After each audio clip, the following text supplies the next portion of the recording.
What if I told you that everything you thought you knew about Genesis, about the God you were told to worship, was a lie? Not a misunderstanding, not a mistranslation, but a deliberate, calculated lie meant to keep you blind to the truth. In the beginning, those three famous words paint a picture of a single, omnipotent God creating the heavens and the earth. But here's where things get wild. The original Hebrew doesn't say God in the singular. It says Elohim. Now, Elohim isn't a name, it's a plural word. It means gods.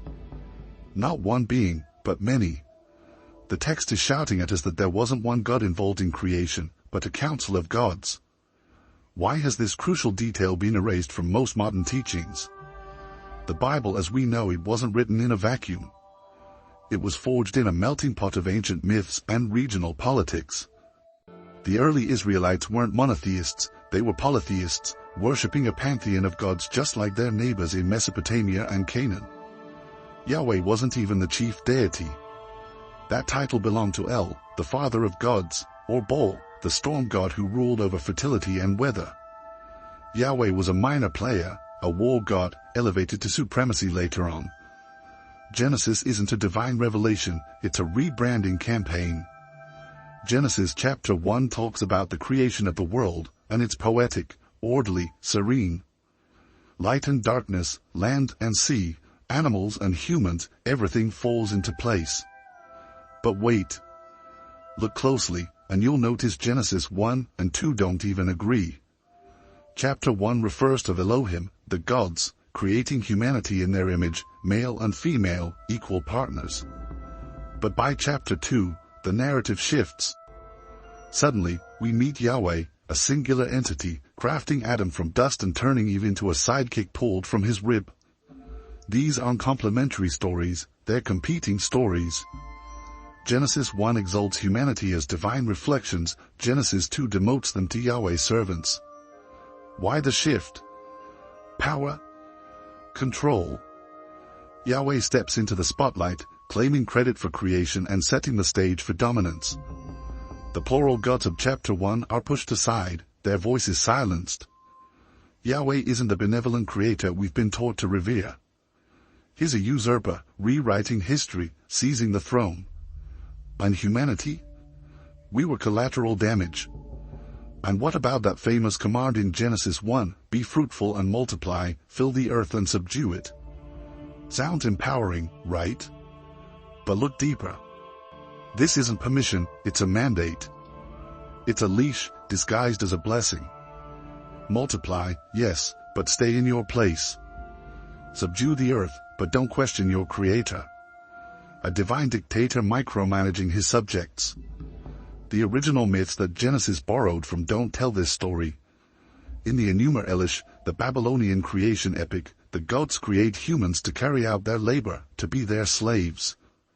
In the Sumerian myths, Enki, a god of wisdom, gifts humanity with knowledge, empowering them. But Genesis flips the script. Yahweh doesn't empower, he restricts. He forbids Adam and Eve from the tree of knowledge, keeping them in ignorance. Is this the act of a loving deity or a jealous tyrant? And if Yahweh's motives seem questionable now, just wait.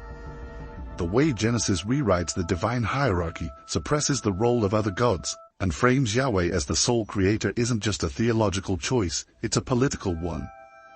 The Israelites, exiled in Babylon, were desperate to unify their people under one God, one identity, one story. They didn't just edit Genesis, they weaponized it. This isn't just about theology. This is about power, who wields it, who keeps it, and who suffers under it. And when we strip away the centuries of dogma, when we read Genesis with fresh eyes, we are left with a stark, unsettling truth. Yahweh wasn't the ultimate creator. He wasn't even the original God of Genesis.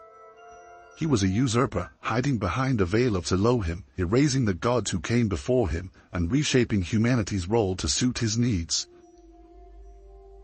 Let's talk about the Garden of Eden, one of the most iconic, most misunderstood stories in human history. We all know the setup, Adam and Eve, paradise, forbidden fruit, and, of course, the serpent.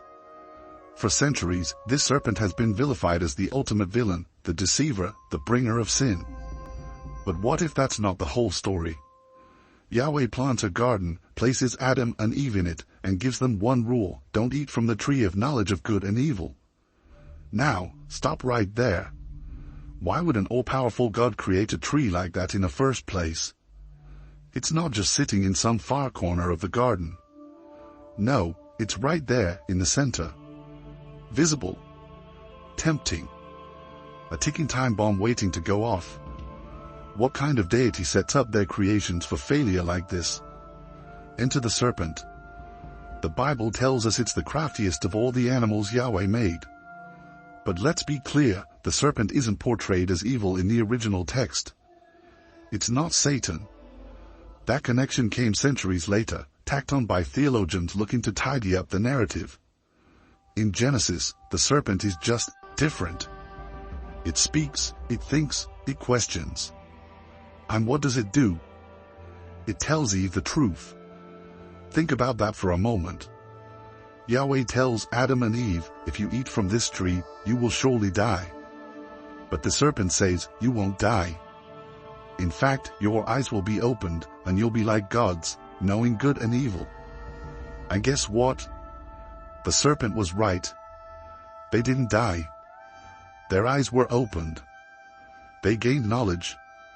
The serpent didn't deceive them, Yahweh did. Let's dig deeper. In the mythology of ancient Mesopotamia, serpents weren't symbols of evil. They were symbols of wisdom, rebirth, and even immortality.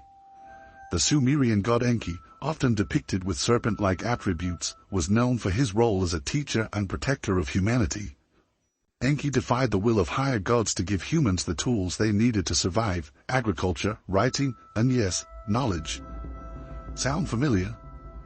In this context, the serpent in Genesis starts to look less like a villain and more like a liberator. A bringer of enlightenment. A being willing to challenge Yahweh's imposed ignorance. Adam and Eve weren't cursed because they sinned, they were punished because they dared to seek the truth. And doesn't that punishment seem excessive? Banishment, pain in childbirth, a lifetime of toil, all for eating a piece of fruit. Yahweh admits the serpent was right. After Adam and Eve eat the fruit, Yahweh says, behold, the man has become like one of us, knowing good and evil. Like one of us. Who's las? The Elohim. The plural gods we talked about earlier.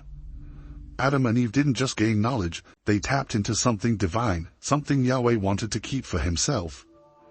And he panicked. So what does Yahweh do?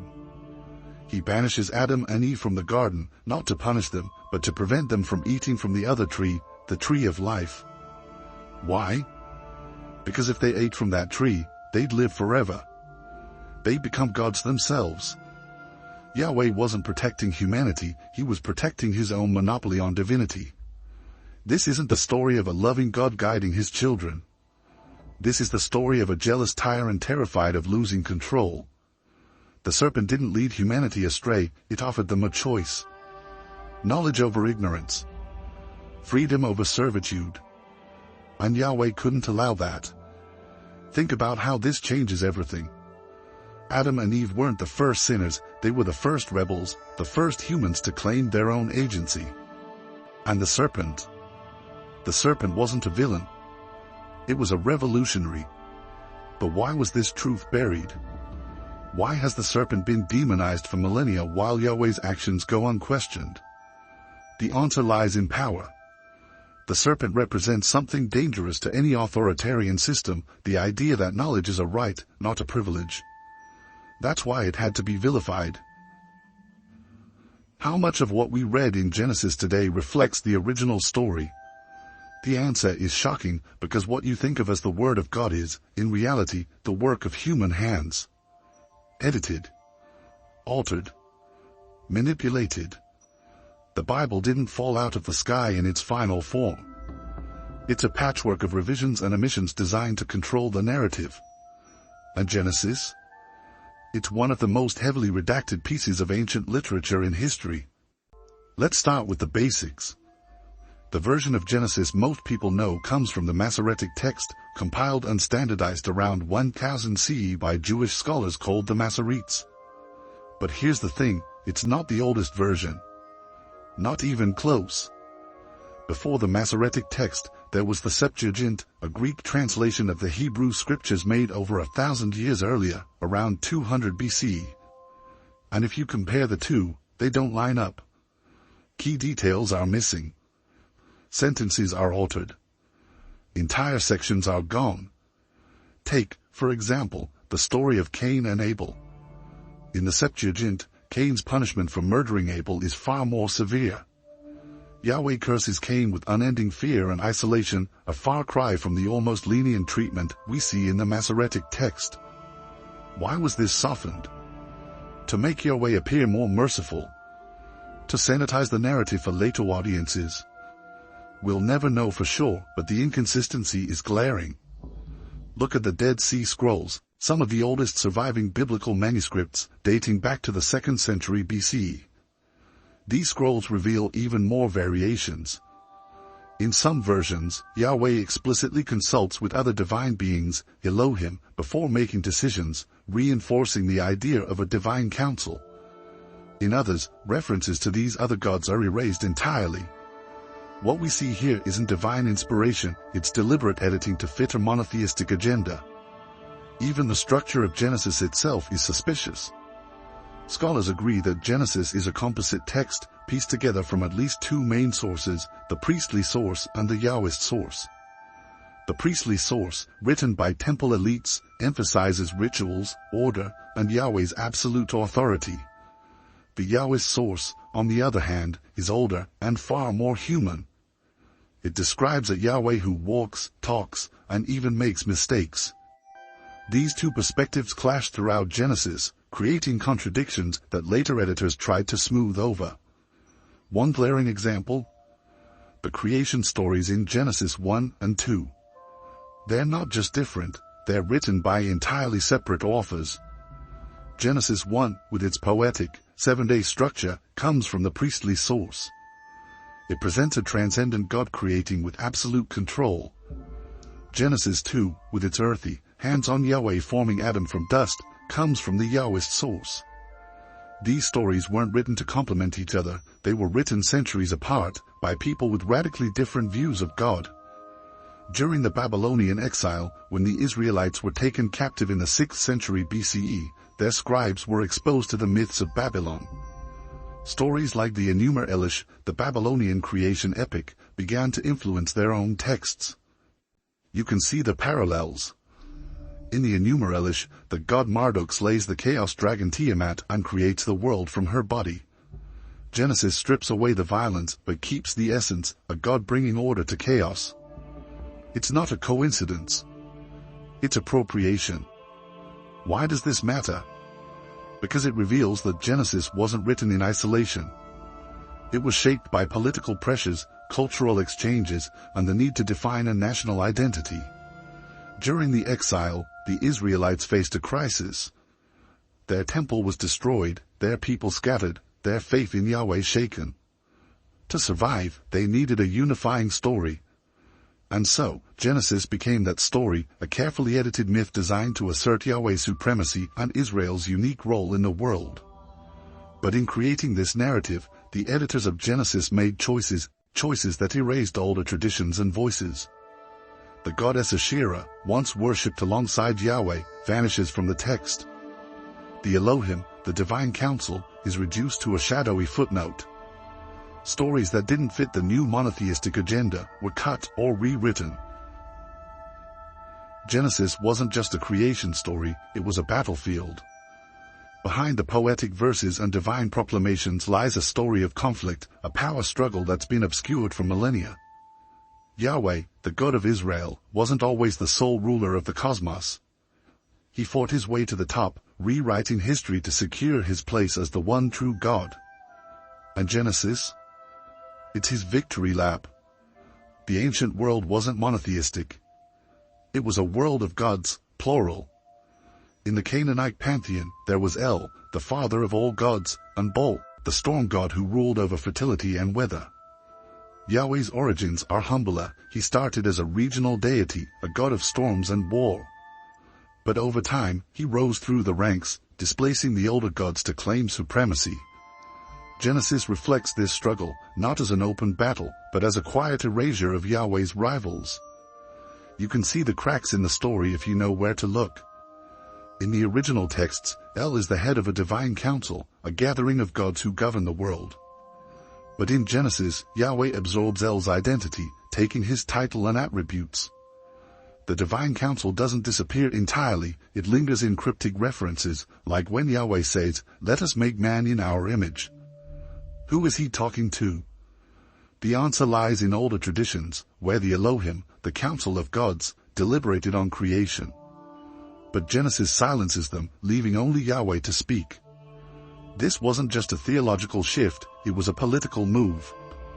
The Israelites, surrounded by powerful neighbors with their own pantheons, needed to unify their identity.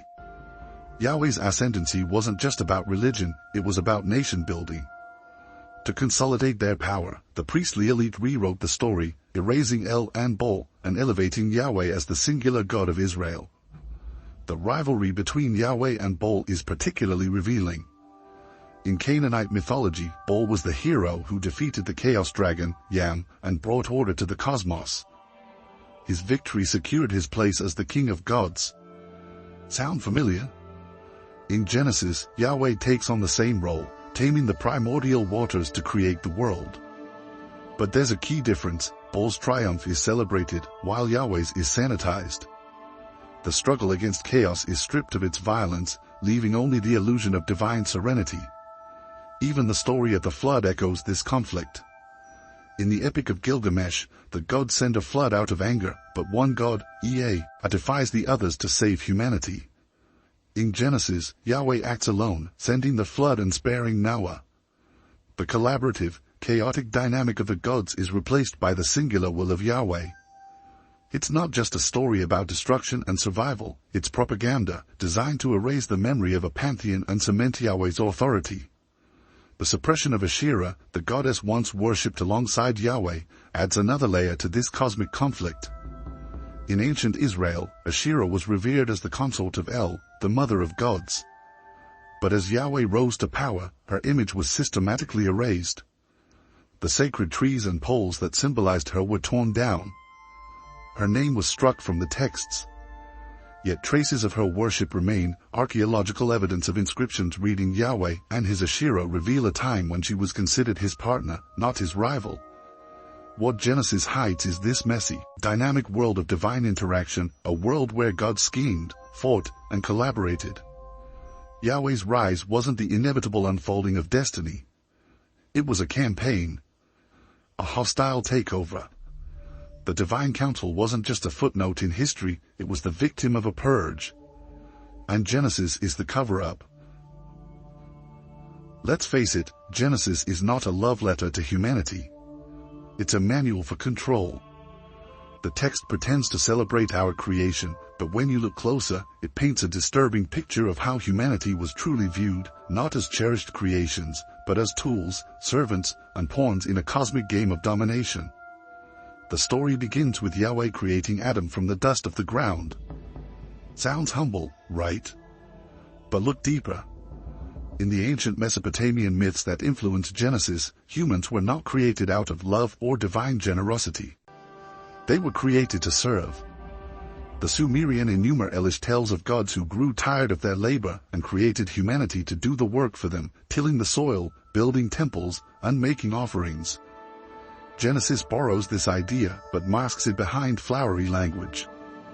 Notice how quickly the narrative moves from Adam's creation to his assignment. Yahweh places him in the Garden of Eden to work it and take care of it. This isn't paradise, it's a job description. Adam isn't given dominion over the earth as a ruler, he's handed responsibility as a caretaker. And when Eve enters the picture, it's not as an equal partner, but as an afterthought, created solely to solve Adam's loneliness. They weren't empowered, they were managed. Now, think about the implications of the forbidden tree of knowledge. By banning Adam and Eve from accessing knowledge, Yahweh ensures their dependency. They're not allowed to understand good and evil, they're not allowed to make informed decisions. The message is clear, humans must remain ignorant to stay obedient. the punishment for disobedience reveals even more about how humanity was viewed.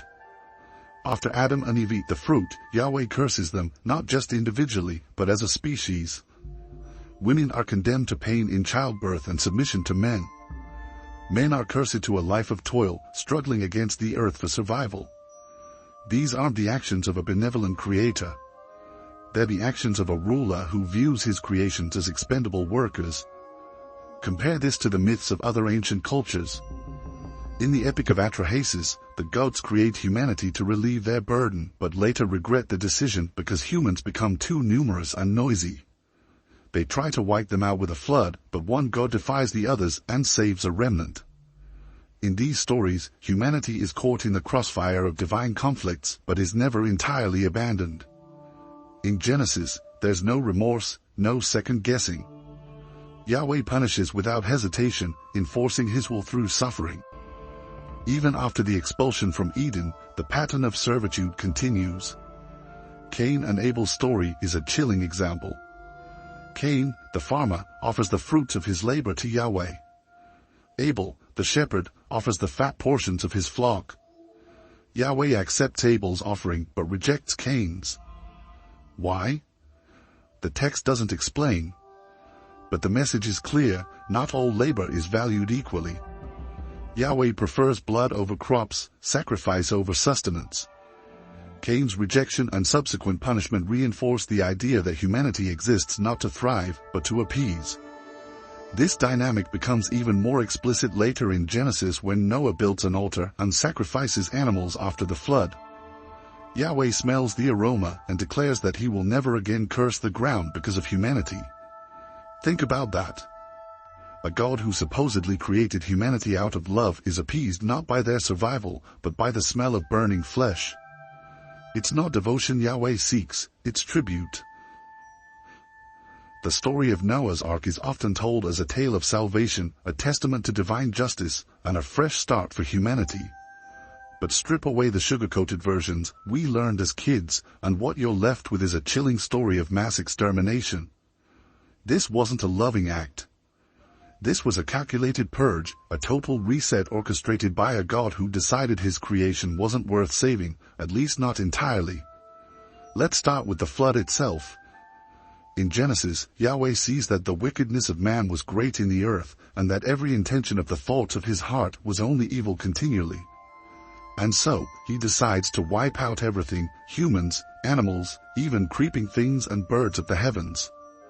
All of it. Gone. This isn't just a punishment, it's an annihilation. And for what? Because humanity failed to meet Yahweh's expectations. Because they dared to live in a way he didn't approve of. The language used here is strikingly authoritarian. Yahweh isn't just disappointed, he's grieved that he ever made humanity. Think about that for a moment. The supposed omniscient, all-knowing God who created humanity is now regretting his decision like a child throwing away a broken toy. And instead of fixing the problem, he opts for complete destruction. This isn't the behavior of a wise and loving creator, it's the reaction of a deity driven by anger and regret. Now, compare this to older flood myths, like the Epic of Gilgamesh. In that story, the gods send a flood, but the motivations are strikingly different. The gods are annoyed by humanity's noise and chaos, not their morality. And while they attempt to destroy humanity, there's a sense of remorse. Enki, the god of wisdom, secretly warns Utnapishtim, the Noah figure, to build a boat and save himself, his family, and animals. After the flood, the gods are filled with regret, lamenting the loss of life. Genesis, on the other hand, presents a God who doesn't just wipe out humanity, but does so with cold resolve. Noah is chosen as the sole survivor, but even this salvation is conditional. Yahweh doesn't pick Noah because he loves humanity or because he sees potential in them. He picks Noah because he's righteous, which in the context of Genesis simply means obedient. Noah is a yes man, someone who will follow orders without question. And the ark? It's less a vessel of hope and more a lifeboat for Yahweh's selective breeding experiment. After the floodwaters recede, the story takes an even darker turn. Noah immediately builds an altar and offers sacrifices to Yahweh. This act, according to the text, pleases Yahweh so much that he promises never to curse the ground again. Think about that. Humanity has just been wiped out, the survivors are trying to rebuild, and Yahweh's first concern is the smell of burnt offerings. This isn't divine compassion, it's self-gratification. Yahweh is appeased by the destruction of life and the ritualized tribute that follows. The rainbow, often portrayed as a symbol of hope and renewal, carries a much darker implication when viewed through this lens. It's not a promise of love, it's a reminder of power. Yahweh sets the bow in the sky, a literal weapon of war, as a sign of his covenant. But this isn't a covenant based on mutual respect. It's a one-sided agreement, a declaration of Yahweh's authority. He promises not to flood the earth again, but the subtext is clear, he could, if he wanted to. The flood wasn't an act of justice. It was a display of dominance. What makes this even more unsettling is the complete erasure of alternative narratives. In the Epic of Gilgamesh, there's a plurality of gods, each with their own perspectives and motivations. In Genesis, Yahweh stands alone, unchallenged and unquestioned. The flood becomes not just a story of destruction, but a story of silencing. Other gods, other beliefs, other ways of understanding the world, all washed away in a deluge of monotheistic propaganda. The story of Genesis doesn't end with the flood. There's one final betrayal that reveals just how much Yahweh sought to keep humanity under his thumb. And it all centers on the tree of life. After Adam and Eve eat from the tree of knowledge, their eyes are opened. They gain awareness and understanding of good and evil. Yahweh, furious, curses them and banishes them from Eden. But look at what happens next. Yahweh doesn't just send them away, he posts cherubim with a flaming sword to guard the entrance to the garden. The text explicitly says this is to prevent Adam and Eve from eating from the tree of life and living forever. Think about that. The tree of life was there all along, within reach, yet it was never forbidden until humanity dared to seek knowledge. Once Adam and Eve disobeyed, Yahweh's fear became clear. He couldn't allow them to eat from the tree of life and gain immortality. That would make them like gods. They'd no longer be mere mortals bound by his rules. They'd be his equals. And that was unacceptable. The tree of life represents everything humanity could have been, eternal, divine, free. But Yahweh ensured it was forever out of reach. This wasn't a punishment for disobedience. It was an act of containment.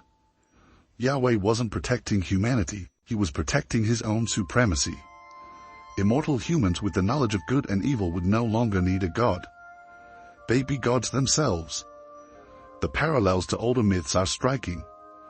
In the Sumerian Epic of Gilgamesh, the hero embarks on a quest for immortality, only to have it stolen from him at the last moment. The gods in that story decide that eternal life is their privilege, not humanity's.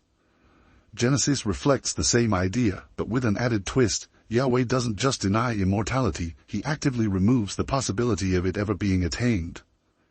The flaming sword isn't just a barrier, it's a declaration of dominance. Even more disturbing is how the tree of life disappears from the narrative. After Genesis, it's barely mentioned again in the Bible. It becomes a forgotten relic, its significance buried under centuries of theological interpretation. But its absence speaks volumes. The tree of life wasn't destroyed, it was hidden, guarded, and kept out of reach. The power it represented was too dangerous for Yahweh to allow humanity to access. This final act of betrayal encapsulates the entire story of Genesis. From the beginning, Yahweh's goal wasn't to uplift humanity, but to control it. Knowledge was forbidden, immortality was denied, and freedom was replaced with servitude. The Garden of Eden wasn't a paradise. It was a prison. And the tree of life was the key to escape, a key Yahweh locked away forever. It's no wonder this part of the story is often overlooked. The implications are too unsettling, too contradictory to the image of a benevolent God. But the text doesn't lie. The tree of life wasn't just a symbol of what humanity could have been, it was a reminder of what Yahweh took away. Thank you for watching this deep dive into the hidden truths of Genesis. If you've made it this far, you're part of a conversation that challenges millennia of dogma and dares to ask the questions others avoid. Don't forget to like, share, and subscribe if you want to keep uncovering the secrets hidden in plain sight. Until next time, thank you for your curiosity, your time, and your willingness to look beyond the surface. See you in the next video.